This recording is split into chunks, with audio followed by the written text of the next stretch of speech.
through universal health coverage, through Taifa Care, where every Kenyan will be insured eventually. Every citizen of Kenya will have will have access to a medical cover.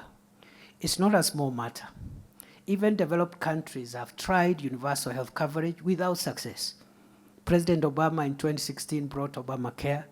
It was controversial, it was politicized. It went to the Supreme Court. Much of it was removed by the Supreme Court.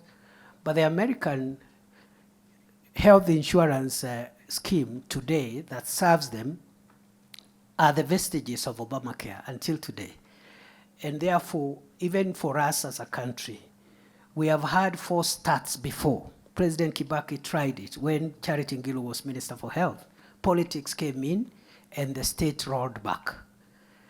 In President Uhuru's second term in 2018, when Cecily Kariuki was minister, Uhuru came with the big four. One of the big four was universal health coverage.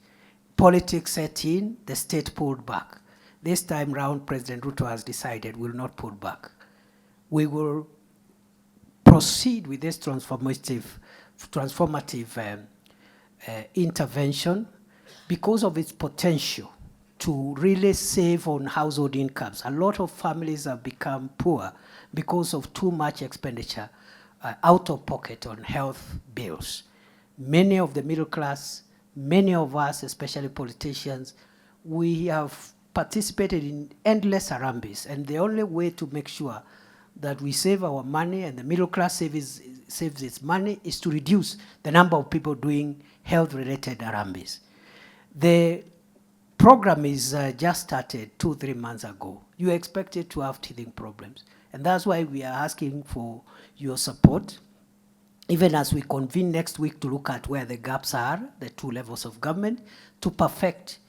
And our argument as national government, led by President Ruto, is that you better have a not very perfect system of medical insurance than no insurance at all. So today, for example, previously only 9 million Kenyans were insured under NHIF. Today, 19 million Kenyans are insured. So you are better off with more Kenyans insured, with a scheme which is being improved, than have many Kenyans who are left for, to take care of their medical situations through drinking herbs and concoctions and seeing witch doctors. So we are on course. We want to target around 40 million, 45 million Kenyans in the shortest time possible. And when we meet and consistently keep on reviewing, this program will transform Kenya.